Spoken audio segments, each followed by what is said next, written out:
Hello, hello. Welcome to another episode of How I Teach. I am excited once again, to bring you How I Teach. I'm going to get some housekeeping items out of the way. I'm Donna Reish, your hostess and your teacher for How I Teach.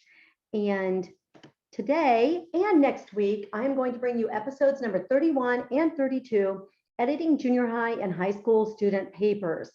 Editing is a great love of mine, actually. I have to hire out a lot of my editing for the first edit through for student papers because I have about 60 students each semester and each year, and that is just too much time that I don't have each week after I teach.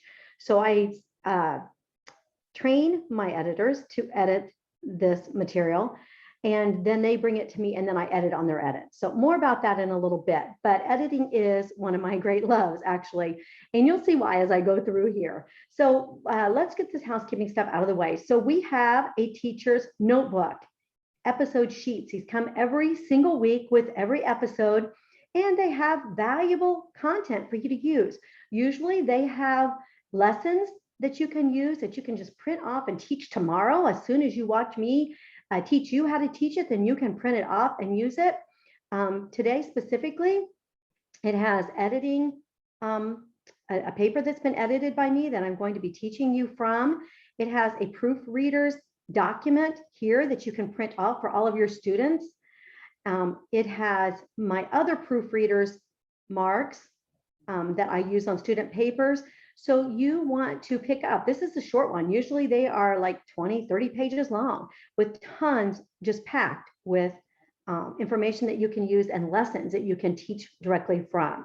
So without further ado, I am going to jump in to the PowerPoint. You have two ways to consume How I Teach. You can listen to it on your favorite podcast provider with your teacher's notebook right beside you, I hope, because it is a very visual broadcast. Or you can watch it here on Language Arts Lady blog or at YouTube. And it has, when you watch it, I have a PowerPoint presentation that you see right now if you're watching it up on the screen, and it has the exact same content that the teacher's notebook has. So you can listen with your teacher's notebook, you can watch just with the slides here that I teach from, but either way, grab those teacher's notebooks. We have all of them all together for you in the at the blog. So you can go to languageartsladyblog.com/teacher's notebook, and you can get all 31 of them so far. So I'm going to take a deep breath and I'm going to dig in because I have been getting ready for this. I finished teaching about 2 hours ago, and I've been getting ready for this. Already had it all. My assistant already created everything. She does a beautiful job with that. But just really like, oh, I feel like I'm going to be rambling. I feel like I'm going to be running. I feel like I'm just going to be running to get all of this content out there. And so I just decided that I was going to take a deep breath, and it was going to be a two-parter so that I can thoroughly teach from all of the content that you see, and that I can give you strategies and tools that you can use in editing your own student papers. So big picture, editing junior high and high school student papers and why we spend so much time, effort, and money on it in our programs. So as I mentioned earlier, I teach 60 students each year, and the majority of those are in my complete language arts program, Character Quality Language Arts. And that is a faith-based complete language arts program that is available at Character Inc. store as a downloadable product. Actually, now all of our materials are now downloadable. And then I also have different ones that I teach from Meaningful Composition, which is also a downloadable one semester character-based book. So in between there, however, I always test all of the Write for a Month books that you see here that I've been teaching from. Sometimes I teach from minimum comp, sometimes I teach from Write for a Month, and I test those. So like I'll skip the writing in CQLA, and I will test one of those writing products instead. I'll just stick it right in there in between all the grammar and things like that. So I have tons of student papers coming in. Every student writes 3 papers every 5 weeks. So they have 2 that I give them the source from, and then they have an original, such as any of the things that I've been teaching you from during these hit episodes. All the story writing, all the essay writing, all the research writing, all the things that I've been teaching from. And so then they have their checklist challenge, which I also taught from. So you can go check out the whole offerings of all the How I Teaches with languageartsladyblog.com/how I teach. It has all episodes in their descriptions there. So what this means is that I have a lot of papers, and I believe that one of the best ways that we can teach students how to write correctly is to teach them from their own writing, and to teach them. So we have all of this grammar, and so we have all these grammar lessons. Like, okay, today, I mean, we had adjectives, predicate adjectives, prepositional phrases, subordinate clauses, main subject, main verb, lots of like homophones and there. It just depended on the level of students, affect and effect, hyper and hypo. So many grammar lessons, memorization of all of the grammar terms that I taught in the Think Fast Grammar Quiz episodes. The last one I taught that on was episode 29. So they have all of these grammar items, and they learn them in grammar, right? Sometimes in isolation, unfortunately. The best way to teach grammar is to link it to their writing. And that is why the checklist challenge is so crucial for my students. They learn the grammar, they write their papers, they apply the grammar by doing all the tasks on the checklist challenge. I have a couple of episodes of that training too. I even have a free video and a free book at Language Arts Lady blog. So they apply that there. Another way that we can help them learn to apply all of these grammar tools and these techniques and the usage content that we have in our language arts programs is to edit their papers well, and to give them proofreaders marks and little tips and little tricks and little codes that they can learn, so that they can see, oh yeah, I knew that was a compound sentence. Oh yeah, I see what you mean there. Or, oh yeah, I see how many subordinate clause openers I missed. I understand. Yep, I know what you mean. Okay. And that is only going to happen as they do something like editor duty, which is another one of my programs, but also through the editing of their papers. And so that is why, as I mentioned, every week their papers come to me. I have 2 editors who have been through my programs for 5 to 7 years. I usually use college students or like upper level high schoolers who have been through all of my programs for years and years and years. Sometimes I have co-teachers also do the editing, assistant teachers, and then they come to me and I edit on the editor's edits. So it just kind of gives me a little bit of a break, because a lot of the things are already found for me, so that I can code, and I can also know what to reinforce with students. So this week and next week, I would like to teach you the secrets of editing student papers well, editing student papers in such a way that they truly learn from those edits. That it's not just something where we give something back to them and it has a little mark here and there and says, good job, fine, could be better, whatever. It's really funny because I have a lot of students who come back to me the first few weeks of college, especially like over Thanksgiving break, like in there, they'll come back, or they email me, especially nowadays, they'll email me and they'll say, is it okay if I scan my paper into you? And can you help me edit it? Because my teacher said B- and said, fine work, develop this more. but didn't help me know how to fix it, how to change it, what to do with it. And so I say, scan it to me and you bring it to me.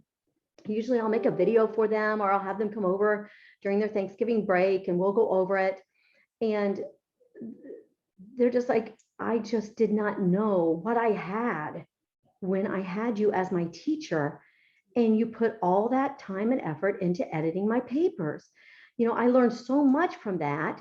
And now I have, a college prof who obviously doesn't have the time, probably doesn't have the money. I mean, I'm willing to take less pay so that I can edit their papers and hire editors because I believe in it so much. It's a service that I want to offer as part of my teaching because I believe in it so strongly.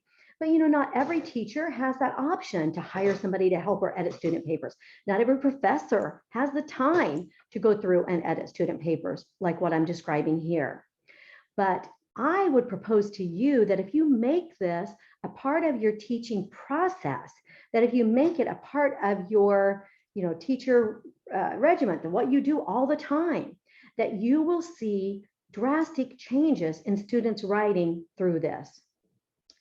So I'm going to walk you through for 2 weeks exactly how we do it and exactly what we say, what we write on student papers, and how we teach from those student papers. All right, so I first of all want to emphasize that this is a paper that had not been edited yet. That was from a junior high, it was either 8th or 9th grader. And it was a, my tech girl put half page on each slide for me because it was too small the other way. So, this is an 8th or 9th grade student paper that I edited myself. So this only has my edits on it. And that I want to teach you from today and next week. So as I go through here, I want to tell you a few things. First of all, I want you to know that we don't have this much time. This paper took me 20 minutes and I'm fast. I mean, I can do a student paper at the level we do it in 10 minutes. So what usually happens is an outside editor spends about 7 to 15 minutes. Depends on how long it is. Like, my research students next semester, they'll have 24 paragraph papers, so they will spend a lot more time on those.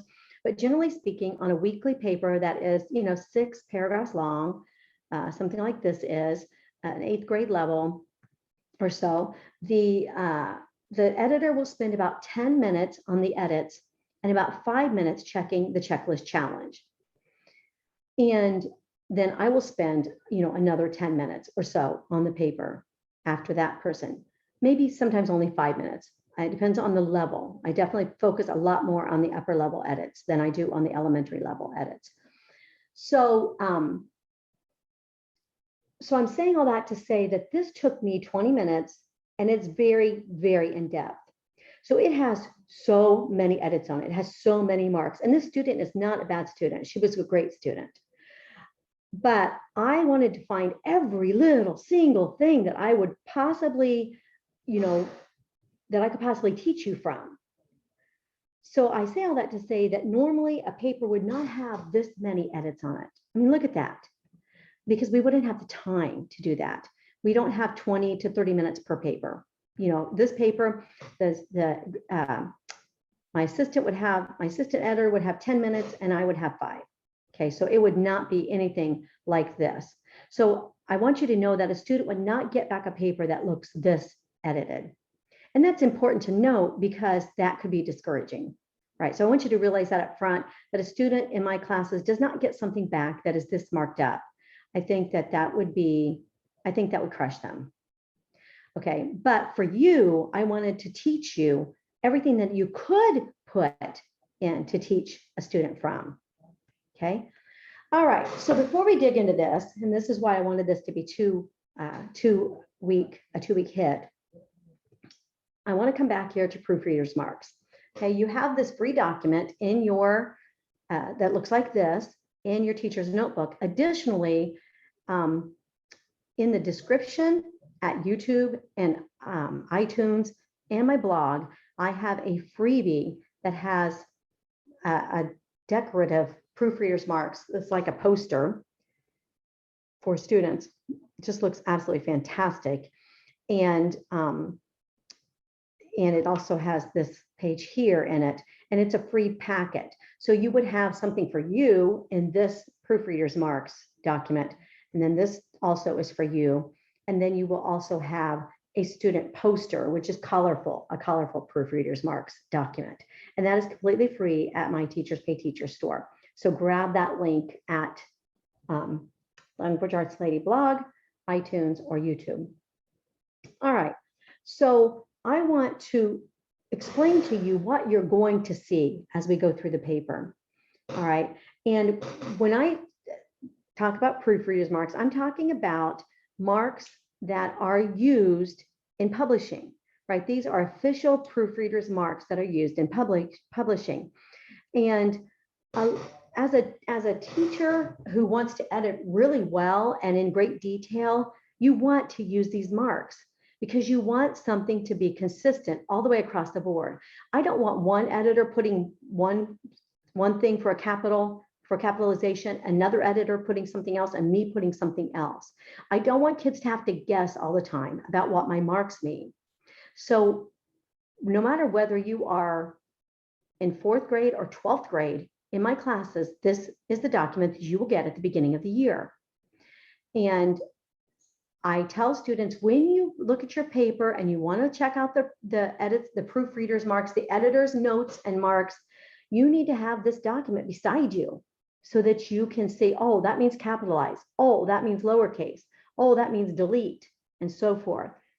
And I tell them, you don't have to know it all right now. You don't have to know everything that this means, every mark, but you will gradually learn it as we go. And you can ask me questions. Today, I handed back papers and they said, what does a little triple underline mean? And I said, it means you're going to capitalize, right? So guys, that's in your proofreaders mark. So be sure you keep looking at that when you're looking at your edits, but I'm happy to answer their questions too. I have a policy of answering student questions and parent questions thoroughly, quickly, and happily, because I figure if they are working that hard at home that they need my help, power to them, right? I'm so happy that they're working at home hard and that they need my input on something, because if they need me, that means they're working, right? So I always tell them, don't worry about it. Okay, I'm happy to help you.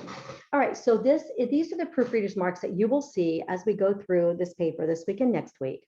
Okay, and these are, like I said, traditional publisher marks, and they are used, you know, with real true editors and real true copy editors and so forth in publishing companies everywhere. Okay, so triple underline means to capitalize. A slash through a capital means to make it lowercase.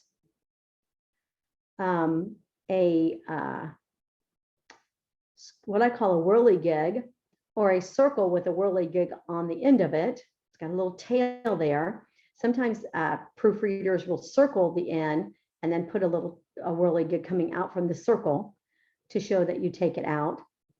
Or you can just put the whirligig all the way through like this.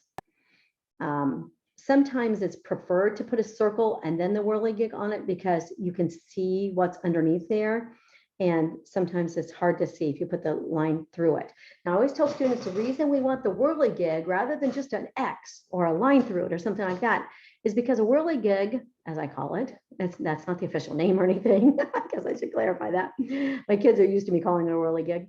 The whirligig shows that it was purposeful, like it wasn't an accidental X or an accidental line, you know, a loose little mark here or there. The whirligig shows that it's a true mark, that it wasn't an accident.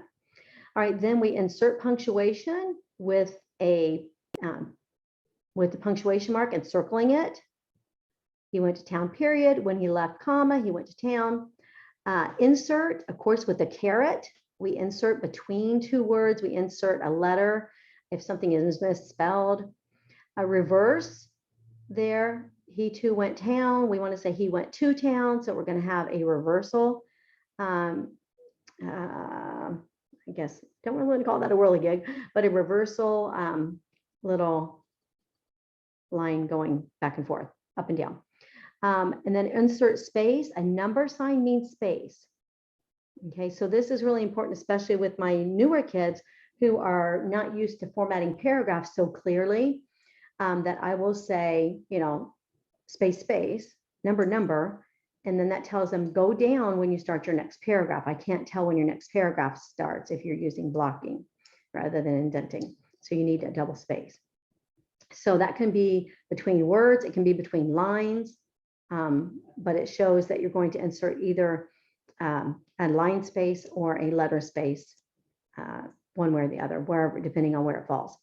All right, then stet, S-T-E-T, ... That is, I think, Latin, but it means leave it as it was before. Now, this is important when we have I have other editors and I don't agree with what they're editing, right? So maybe I don't agree with an edit. So I'll just put right above it stet, and that means to ignore whatever edit is being stetted, as I call it. I tell the kids, I stetted that, so don't worry about it. Or maybe I marked something that I didn't mean and I want to stet it. I don't want to like with my pen or, you know, mark through it real big time or whatever, because I want them to be able to see what's underneath it. So instead I just stet it. All right. And then moving something from one place to another, if it's not just a simple reverse, that can just be done with our little wavy thing, then we're going to arrow to wherever it goes. And then that is a paragraph symbol. This is the first one that all my students learn, because I'm always like, wait a minute, where's your new paragraph start? And I put their paragraph line in, put the paragraph mark in for them so that they realize that they needed to move that down so that it's obvious that it is a new paragraph. Now, this is only a small part of our Proofreaders Marks that we use here at Character Inc. cottage classes and Character Inc. online classes. That is our publishing company, what was our print publishing company, but now we're all downloadable. What was our print publishing company, and what is our live and online classes, Character Inc. INK, get it? Yeah, Inc. All right, so these are not the only things that we use for Character Inc. publishing. So let's go over my own Proofreaders Marks, right? That's a small portion of everything that we do, okay? Because as I mentioned earlier, I want them to learn the grammar that they are, I want them to apply the grammar that they're learning. And if I just go through and put commas in for them, and I just go through and put semicolons in where they're creating a compound or something like that, and I don't teach them from their paper, then they're not going to know why, right? They're not going to know what they did wrong. And this is why, even like with math, when I homeschooled my kids for 32 years, we would always grade their math with them, sit right beside them. And my husband does the same thing with his math students. Now he's got Algebra 1, Algebra 2, pre-algebra, geometry, consumer math, middle school, junior high math, elementary math. He teaches all the maths. But it's the same concept. We're going to grade right here with you, and we're going to show you what you did wrong, and we're going to fix it together. And that is one of the beauties of either private tutoring or homeschooling or after schooling, or small group learning or whatever, because you have the opportunity to catch the error, to catch the mistake right away, and to teach from it. So I don't want to just put commas in their papers. I want to tell them why a comma goes somewhere. And so these are the codings that I use on student papers that you will see next week when we go through that whole paper. These are the coding marks that I use. So a sub opener, that means that it's a subordinate clause opener and it needs a comma following it. And then a PP opener means it's a prepositional phrase opener that needs a comma. A double PP open means it's a double prepositional phrase opener that needs a comma. And then just opener comma will tell them that it's another kind of opener, it needs a comma. RED means redundancy. So if they used a word a lot in one paragraph, I'll draw arrows to the words and write RED. AWK means awkward or rework. The wording on here is awkward. You rework it so that it sounds better or is clearer. And if they're younger or they're new or whatever, I will just go ahead and put a sample of how they could rework it. Again, depending on time. Like I said, the one that I'm going to be reviewing next week is one that I spent a great deal of time on so I could teach you. But it just, it depends on how many errors there are. Because if it is a very, very error-filled paper, we don't want to mark it all. Like I said, it's demoralizing to have that many edits on your paper. So then I would pick the things that are either consistently happening to really point out, or I would, pick the things maybe that we just had. So I might put a note in the margin, don't forget about all the compounds we just made in class. And then I would write compound all the time. And that would be something that we just had in class in grammar. So now they're going to apply it to writing. All right, so underneath awkward there, we have boring word / verb. And that means that they need to use something stronger or a more distinct word. Banned are boring words that we're going to replace. We have a list of those in their checklist challenge. So they've come to memorize those after a while. So they know what to look for to replace banned. CS equals complete sentence. This is really important because of the next one down too. No CS. That means it's not a complete sentence. So you can't use it legally in this way. And you're going to see all of these really come into play when we go over the student paper next week. No CS, semicolon CS, that is a common mark that my students will see above their sentences, that they could combine these two with the semicolon, with a complete sentence on the left, complete sentence on the right, and that is creating the next one down, CMP, a compound sentence. Run on, two sentences running together. I also use CS on that. So if two sentences are running together, I'll put a CS on the left and a CS on the right, and then above it, I'll write run on, and then they can fix it in whichever way that they want. Now, again, that depends on the level. If they're, they need for me to go in and put the semicolon, or like with this group today, we just did semicolon. So I would go in and put their semicolon in and say, look, this is a great place for a semicolon, right? Because you have a simple sentence on the left and a simple sentence on the right. They're both related to each other. The topics are closely interlinked. And this would be a great place for a semicolon because right now you have a run on. All right, and then CS, comma, little cc, CS. In my world, a big CC is a checklist challenge, and a little cc is a coordinating conjunction. So CS, capital CS, comma, little cc, CS, that means complete sentence, comma, coordinating conjunction, complete sentence with the second half starting with the lowercase letter. The second half of a compound sentence that's created with a comma CC, a comma coordinated conjunction. The second half will be lowercase. Then sometimes if we just had a lesson on, let's see if I can enlarge that. I don't know if that works for you. I think that might work for you. Let's try that and see. All right, so if we just had a lesson on for, and, nor, but, or, yet, so we just had a lesson on little cc, coordinated conjunctions, and we just learned about how you can use those with commas to combine two sentences into one. I'll put this detail, CS, comma, for, CS, comma, and, comma, nor, comma, but, comma, or, comma, yet, comma, so. All right, and they know that we just had that lesson, so I will emphasize that. So you can see a lot of the times that the things that I'm emphasizing are based on what the mistakes they continually make, like that student, like you'll see in this paper today. I'll go back, I'll go up to that. Let me see here.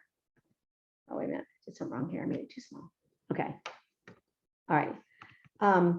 You can see in this paper here that I said work on subclause openers. This is the last page of it where I give excellent and then I give work on. So I want to give them some things to work on, but I also want them to be encouraged by the things that they did well. So I'm making an excellent or work on. I also make sure that my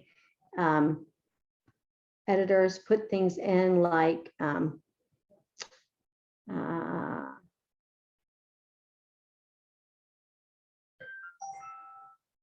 super CMP, perfect subclause opener, okay, that kind of thing, so that they can see some of the things that they're doing right. So that is a lot to take in. And I know that not everybody's going to edit exactly like I edit, but any form of this kind of editing or any kind of coding or kind of continuity that you can develop in your editing is going to be so teachable, so teachable. I mean, my students, by the 3rd month of being with me, level B and C, so that'd be 6th grade through 12th, they know what all of these things mean. They're going to know what all these things mean. They're going to get their papers back today. Sweet, sweet, angelic beings. I'm telling you, I've got so many great students. I had 8 junior high students, first thing this morning, all 100% diligent. Have you ever heard of that? Is that just the coolest thing ever? 8 100% thorough, diligent, cooperative, cheerful, amazing kids. I just like, oh, how did I ever get this job? You know, it's so amazing. I forgot to turn this off. I'm sorry. And they got their papers back today. And they said, can you remind me what the CS means again? Yep, it means a complete sentence. Can you show me what she meant here or what you meant here? Yep, see how on the left side, da da da da da da da da da da da da. That's a real sentence. And on the right, it's a real sentence. And then I read it to them all running together and they're like, oh yeah, right? And they learn and they learn and they learn. I cannot emphasize how much they learn from this. It's just remarkable. And so I would just love to encourage you to have you make this a part of your life, a part of your teaching, a part of your training. And maybe, you know, maybe you feel like you don't have time to do that, to do more than you're already doing. So maybe just evaluate, is there something that's less helpful than this? Is there something that's not as pertinent to them as this? I was just thinking about that today. I was like, wow, do you remember? I remember a time that I used to spend so much time in class doing think fast quizzes because I just think fast quizzes. I just wanted them to do them all the time. Then I got in the habit of sending one home every week and not using class time for it. And it was a good move. It was a good switch that I made because I don't like wasting class time. I hate it when any of my 90 minutes that I have with my writing, my language arts students, I hate it when any of that time is not used well. And so I was just thinking today, I don't remember when I dropped the in-class think fast quizzes and then started passing them out every week for them to take home to do. But that gave me another 5 or 6 minutes in class that could be used for something better, right? Like going over their papers, teaching from their papers. So maybe it isn't that you have to add something else, and maybe you don't feel like there's any time to add anything else, but maybe you can just evaluate and see, you know, what isn't as important as this? What isn't as effective as this might be if you think that this would be effective for you? All right, so next week we are doing it all, guys. We are going to come here to the Predator and Prey. We're going to go through all of these things. I'm going to teach you how I teach from them, and I am excited. All right, so I've already run over, so here we go. We have freebies, right? / how I teach. That is all of the broadcasts, okay? And then Teacher's Notebook. That is all of the episode sheets in one place. Okay, I have some free products. These are not directly related to editing, but I did want you to know that each of these books is free and has a video with it that you can use for your kids. It's like a me teaching students kind of video. So each of these has a free lesson with a free video that you can get when you just sign up for the blog. 18 freebies. All right, then we have more digital products that are related to story writing. I tried to include a lot of story writing ones since this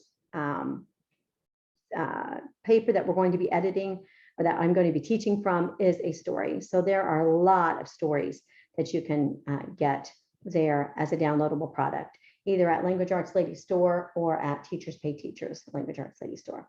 All right, and then here are all the creative books that are meaningful composition.